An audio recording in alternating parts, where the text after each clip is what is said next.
我是个貌美的小官之女，我爹不懂什么是为官之道，常被弹劾，但好在大多有惊无险。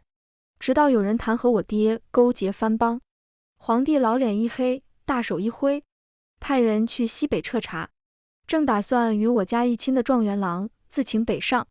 1年之后，他却带着一箩筐罪证归来，搂着位戴着面纱的蓝眼睛姑娘，无奈道：江月，你懂点事儿，除了我，还有谁愿意娶一个罪臣之女？江家要完了，但只要你听话，我可以向皇上求情，让你做我的妾。古兰朵大度，定不会为难你的。我茫然地看着眼前的人，这人叽里咕噜说什么呢？药丸？什么药丸？世子今日又没吃药吗？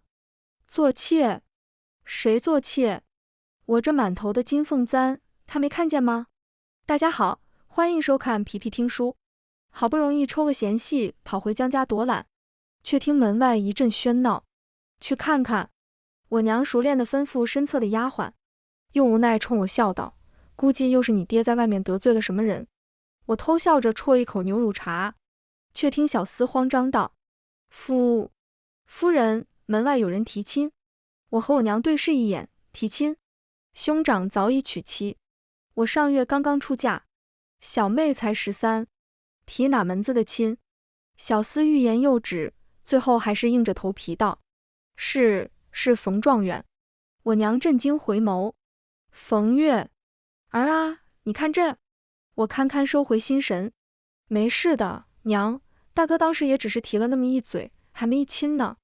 我出门与他解释清楚也就是了。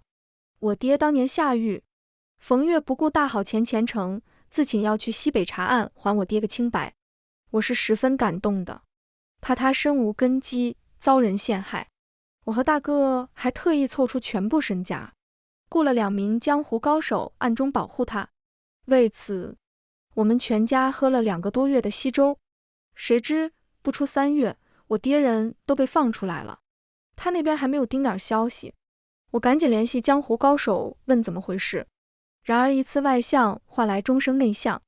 下次你的单子我们哥俩不接了，还危险重重，保护好他。这狗东西前2月还干点正事，这月遇着一女子，好家伙，那叫一个被勾了魂。他俩游山玩水，弹琴作画，好不快活。我哥俩都嫌出毛了。这位小姐，要我说，你不如把银子给我，我哥俩替你揍压一顿，这笔买卖就算成了，行不？我沉默良久，最后连连致歉，结了银钱，让2人自行离去。虽说心里有些不是滋味，但既然我爹被放了，他也觅得新欢了，也算是两不相欠了。那晚的月亮不太圆，少女的心事也掺着一点点咸。说起来，我与冯月也沾点青梅竹马的意思。他是我大哥的同窗，第一次见我时就红透了耳根，后来没事借着找大哥的名义，总往我家跑。去年秋闱，冯月高中状元，意气风发的少年郎打马游街时，一身飞袍，胸戴红花，万众瞩目，目光却仍然澄澈，亮晶晶，笑盈盈地盯着人群中的我。甚至离去前，他还郑重许诺，等我替伯父洗清冤屈，就回来娶你。可感情这东西最是不讲道理。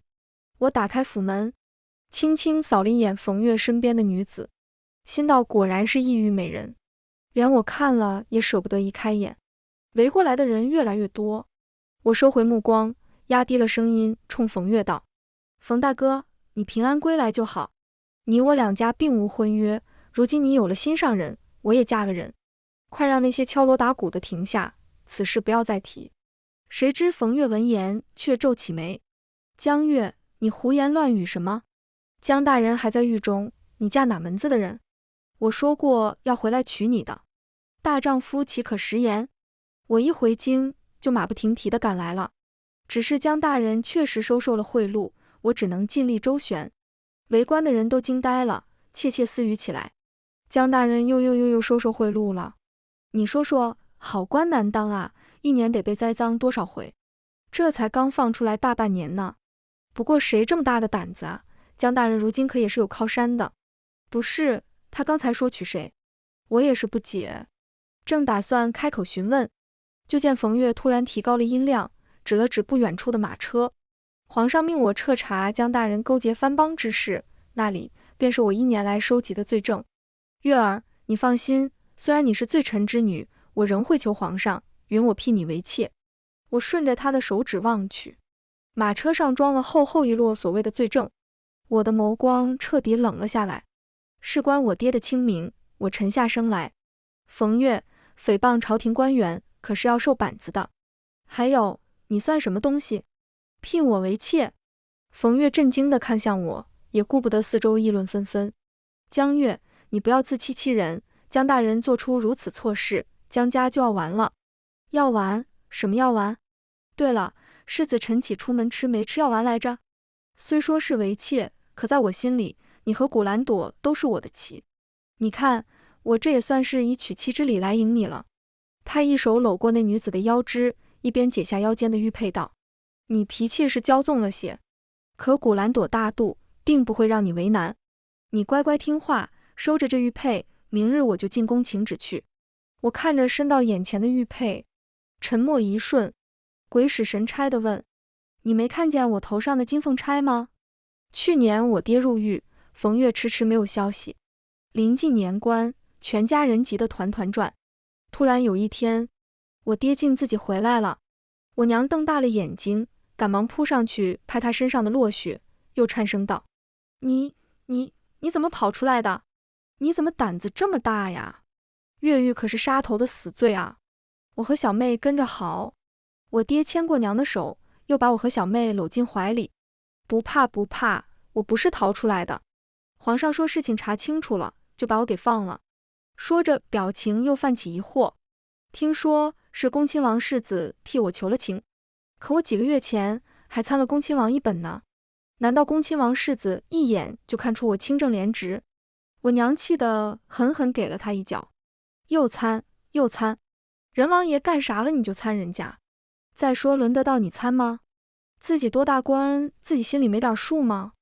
我爹振振有词，他便请天下名医给世子治病，还允诺了1万两黄金。1万两黄金啊，太奢侈了。如今国库吃紧，藩邦不断来犯，他一个亲王，不知道捐钱替皇帝分忧，只顾着自己儿子，不该参吗？室内陷入诡异的沉默。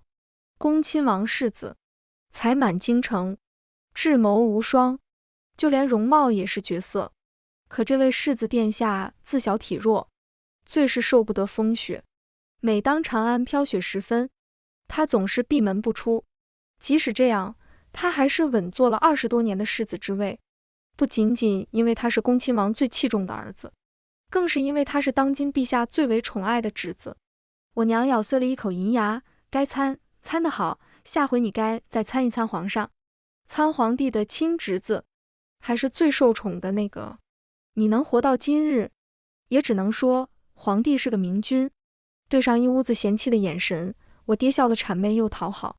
不参了，下次不参了。这话听听也就罢了，再由着他这么干下去，仕途怎么样不好说，但一家子的命肯定是迟早要没。于是我爹在一家子的极力劝说下，上旨请辞。皇帝痛痛快快的准了，又给我爹封了个不用上朝的闲职。一家子团团圆圆的过了个年。春暖花开时分，门房突然收到了恭亲王府送来的几大瓶花束和时令的果子。我爹对着开得灿烂万分的花皱紧了眉头。你说恭亲王这是什么意思？我娘仔仔细细看了半晌，不好说，这也不是什么名花吧？我记得湘潭寺的后山就有好些这样的花泥。我忙点头。接连数日，恭亲王府的人日日放下东西就走，有时是花果，有时是珠翠，有时是胭脂，有时是点心，有时是书籍，有时是小木偶。总之不都是贵重东西，也有好些妙趣横生的小玩意儿。我爹如临大敌，握紧了我娘的手。不会是恭亲王那个老匹夫看上你了吧？我娘一巴掌呼过去，你少给我放屁！人家恭亲王府对咱们有恩，送什么咱们都接着王爷家，不明说定是有王爷的顾虑。你有这闲工夫，不如想想怎么回礼。我身边伺候的小丫鬟佩佩巧声道：小姐，这恭亲王府瞧着怎么像是哄孩子？好看的、好玩的、好吃的，一股脑儿都搜刮了送来了。我跟着扑哧笑出声来，懵懵点头，没看见我娘瞥向我时意味深长的一眼。日子波澜不惊，直到一日清晨，门外突然传来尖尖细细的嗓音，圣旨道。一家子吓得屁滚尿流。我娘狠狠剜我爹一眼，我爹如垂头丧气的鹌鹑，跪下接旨。来宣旨的太监低垂眉眼，声音愉悦。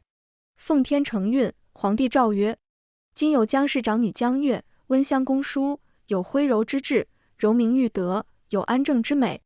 特赐徽于恭亲王世子陆伯为正妃，赐嫁百台，则即日完婚。钦此。我跪在地上，满脑子都是我嫁给恭亲王世子还是正妃？这恭亲王是不是不止身子不好啊？我不想嫁给个病秧子，什么智谋无双，才满天下。那他其他方面再行，那方面不行也不行啊。爹娘一瞟到我的神色，心里齐齐咯噔一下。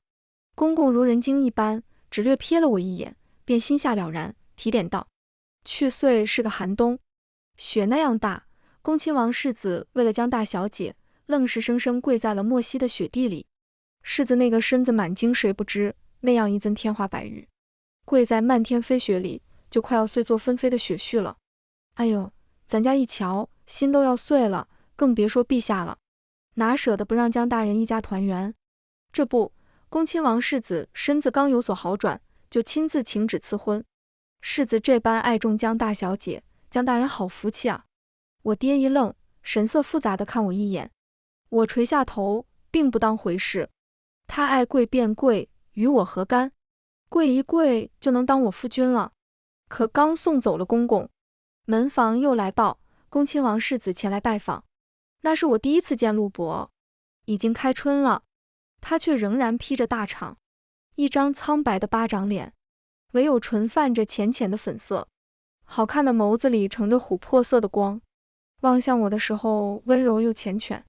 许是来的路上累着了，轻轻地咳嗽了2声，便连眼尾都染上了淡淡的红，给我心疼坏了，心里直叫嚣。天杀的，恭亲王府怎么养的？给我好好的夫君就养成这样了。冯月闻言看向我头上，果然慌了，他好似一只聒噪的鸭子，突然被捏住了嘴巴。我满意的摸摸鬓边，勾起唇，准备换人送客，谁知他突然跳脚道：江月，你真是疯了，这种东西你也敢偷戴？快快取下来，否则就是我也保不住你。我的笑僵在了脸上，尴尬的一时间不知道该说些什么。那蓝眼睛姑娘却突然笑出了声。这就是冯哥哥心心念念的女人吗？我瞧着哥哥眼光不大好，这女人还不如他爹聪明呢。他爹受贿还知道遮掩一二，他倒好，青天白日的竟带着凤簪。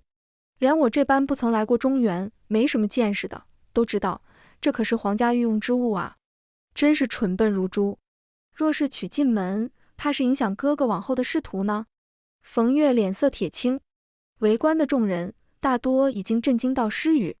这2个疯子在胡言乱语什么啊？我抱起胳膊，哪来的公鸡咯咯咯咯的？知道自己没见识就闭嘴，少出来丢人现眼。至于你这位哥哥，本事不大，花花肠子不少，往后怕是也很难有什么仕途。冯月脸色黑得能滴墨，还不忘将那女子往身后护了护。江月，古兰朵好心劝你，你怎地如此刻薄？从前倒不知你竟是这样小肚鸡肠的女子，你再不改改你的臭脾气，休想进我冯家的门。我彻底没了耐心，正准备换人将其打出去，远远有人驾马疾驰而来，打马的正是我那英姿飒飒的嫂嫂。从马背后急急翻身下来的是我大哥，他一脚踹在冯月背上：进你爹的门，劳资拿你当兄弟，你非要当畜生是吧？嫂嫂赶紧拉架，一边大喊着：算了算了，阿晨你冷静点，一边趁乱狠狠地往冯月腰窝上踢，还不忘分神提醒我：妹夫应是快来接你了，赶紧给人撵走，别给妹夫再气出个好歹。我神色一紧，立马让全部小厮出动，把这两人有多远扔多远。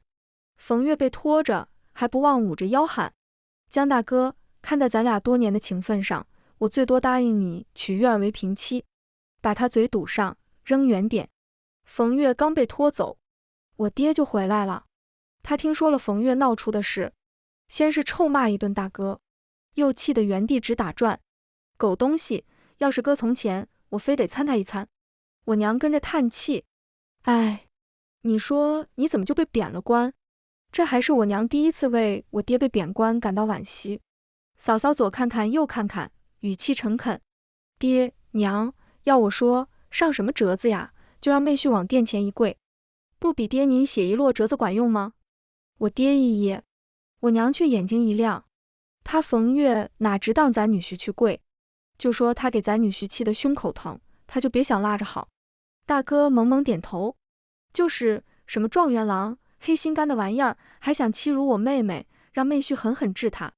我见几人越说越欢，弱弱的举起手。陆伯那性子，若是真气出个好歹，怎么办？热闹的厅堂里霎时落针可闻。陆伯最是小气，路上我多看别的男人两眼，他都要语气悠悠地问：阿月是不是看我看腻了？我今日溜出门已经大半个时辰了。嫂嫂说的果然没错，不出一刻钟，陆伯就来了。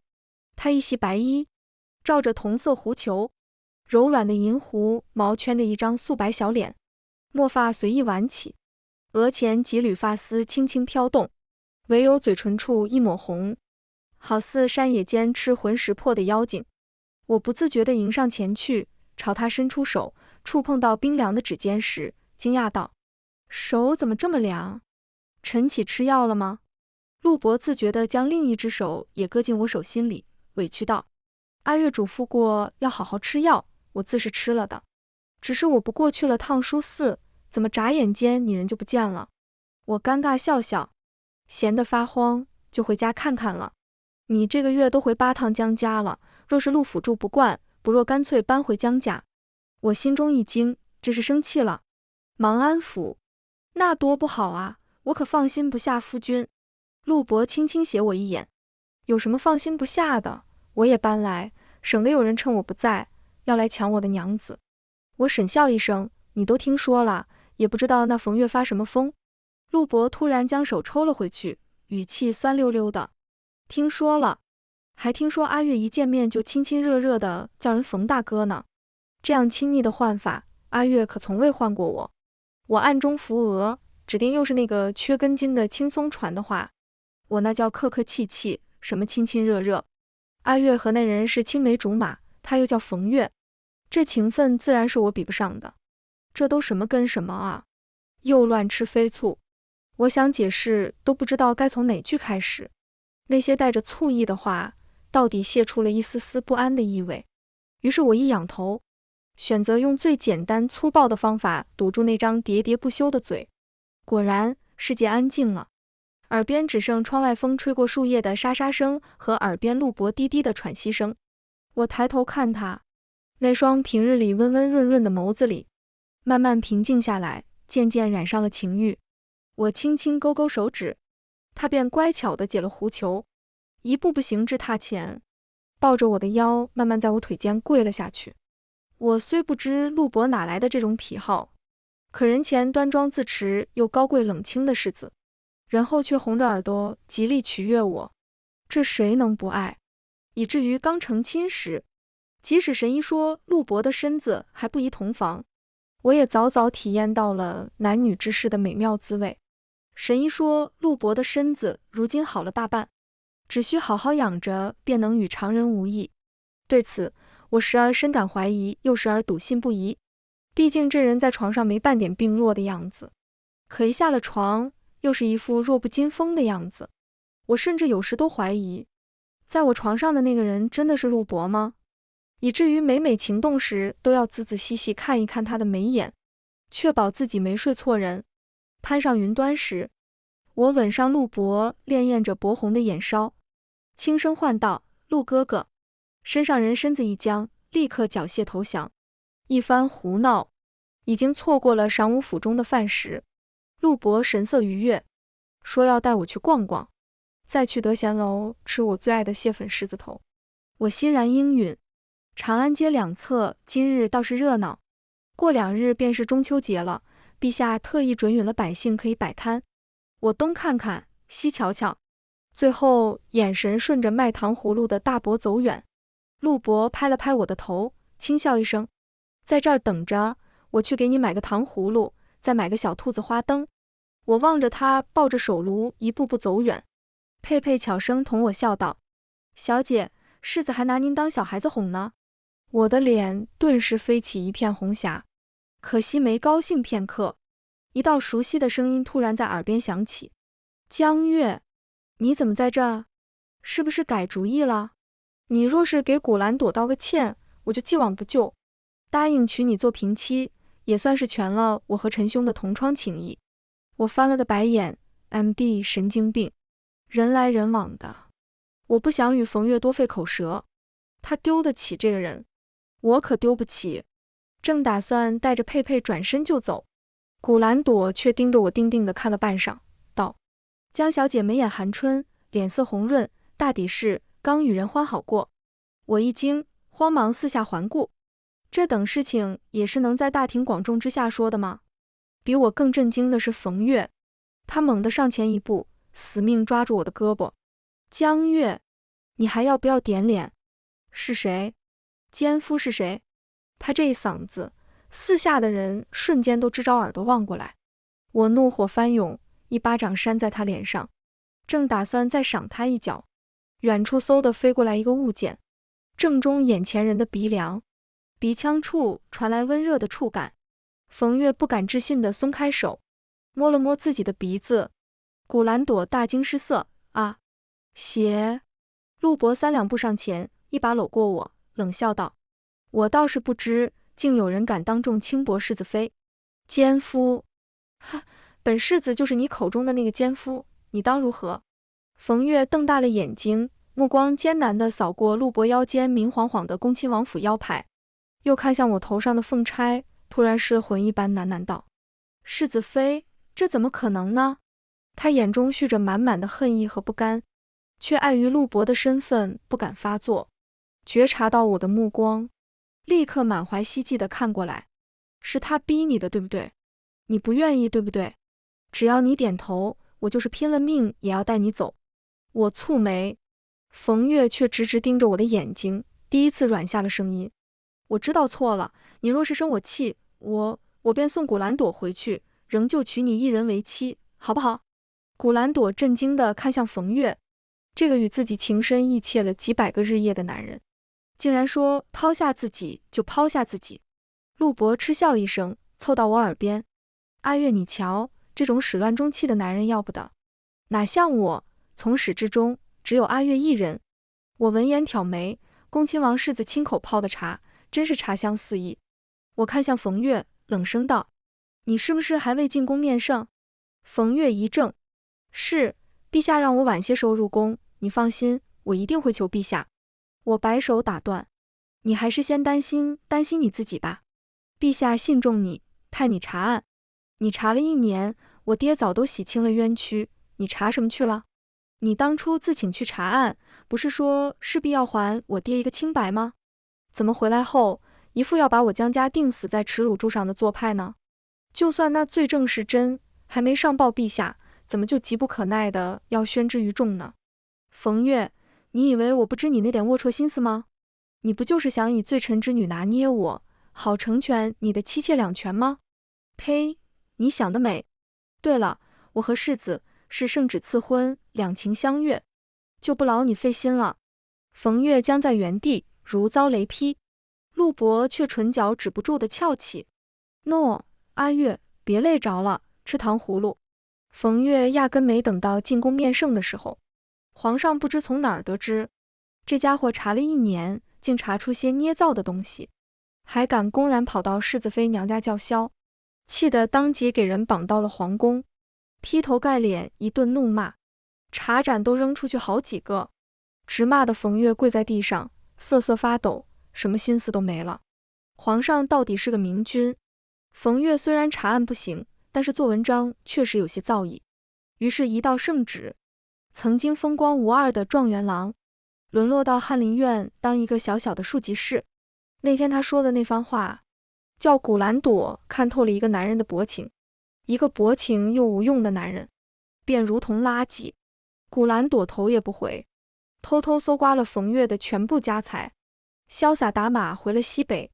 自打上回一声陆哥哥，陆伯便像着了魔似的，每每都软磨硬泡，央着我再叫一声哥哥。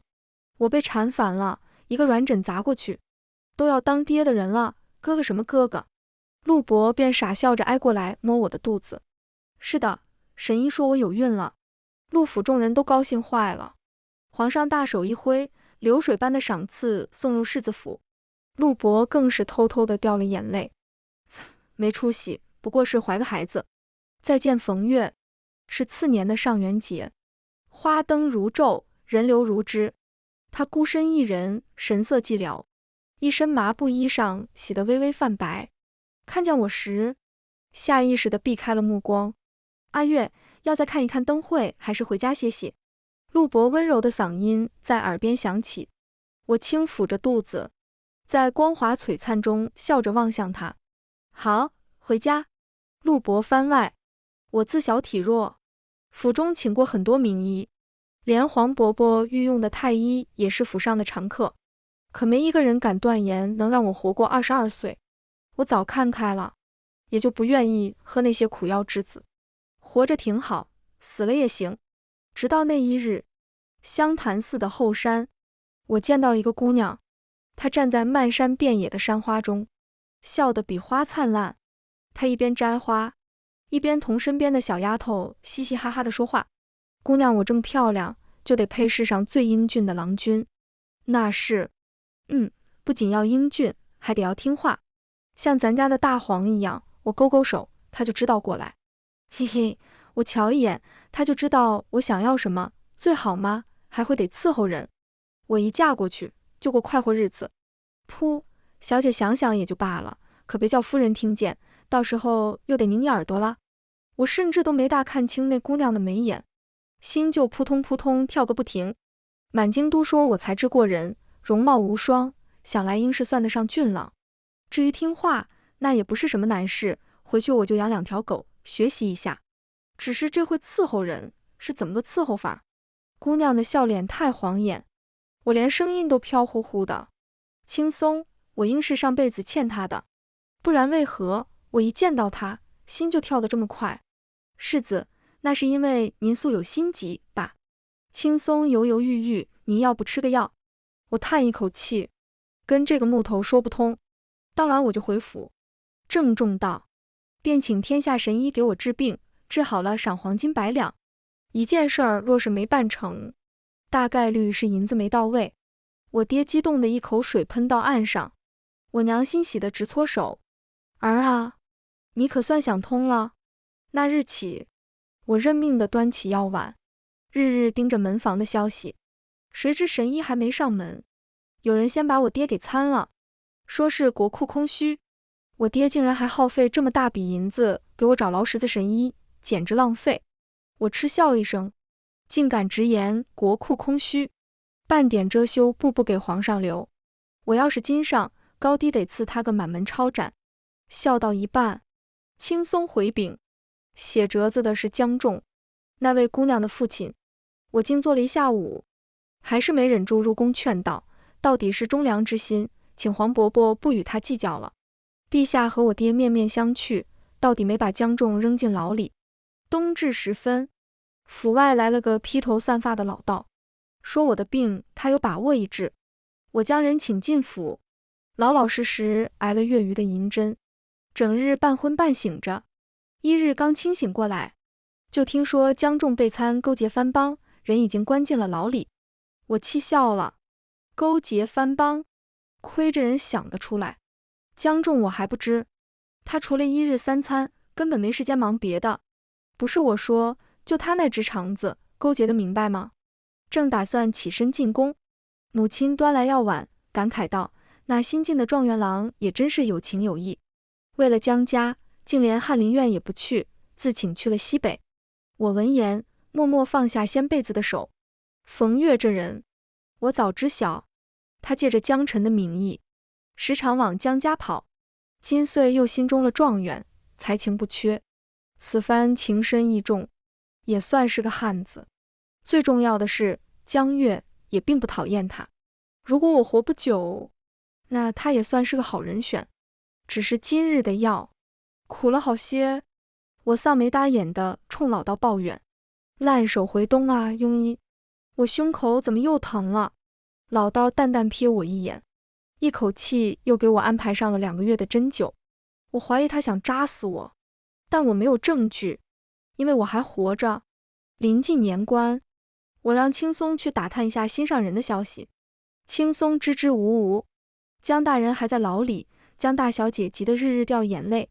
我急忙派人去西北打听着冯月在干甚，谁知一打听，就打听到那狗东西竟然在西北和一西域女子好上了。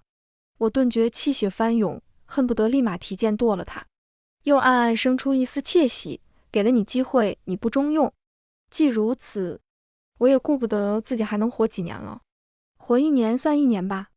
我直愣愣冲进宫里，跪求黄伯伯放了江仲，好让他们一家团团圆圆过个年。皇上看我跪在雪地里，心疼的不行。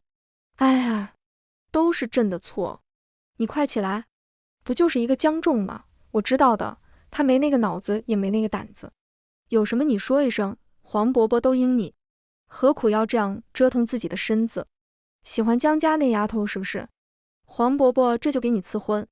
我摇摇头，黄伯伯还是等我身子好些了再说吧。皇上扼腕叹息，你这是何苦呢？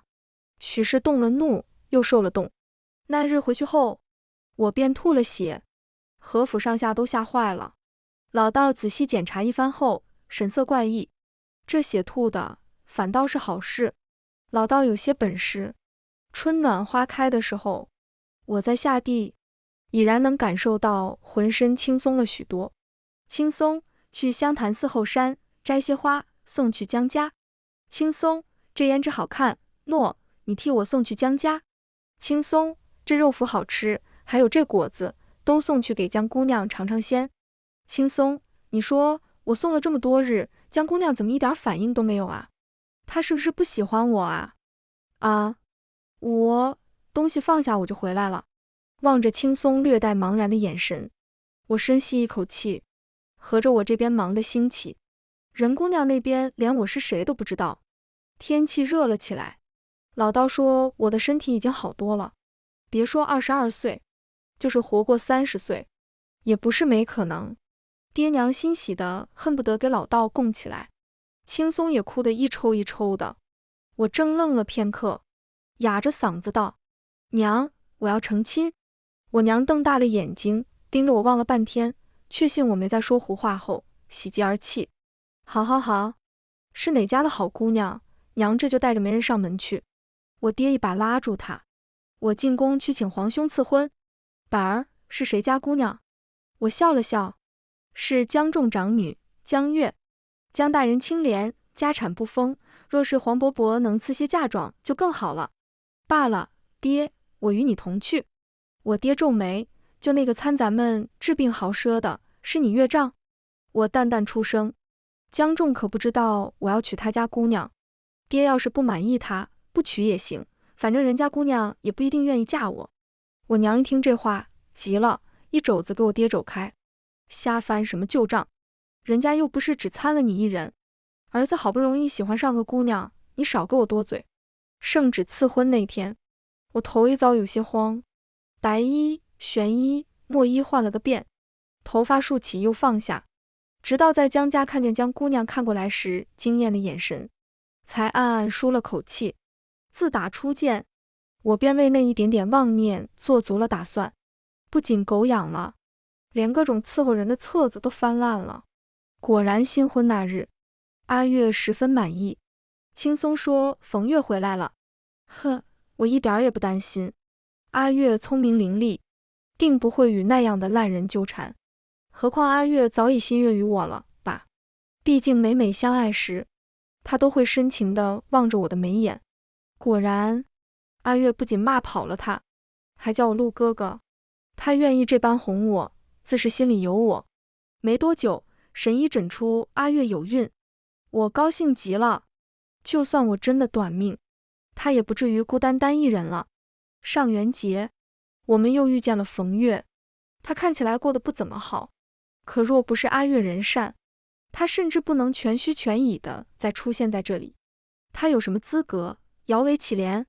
好在阿月只是看了他一眼，就头也不回的挽着我的手同我回家。全文完，皮皮听书，感谢您的观看，每天上新精彩小说，喜欢就订阅吧。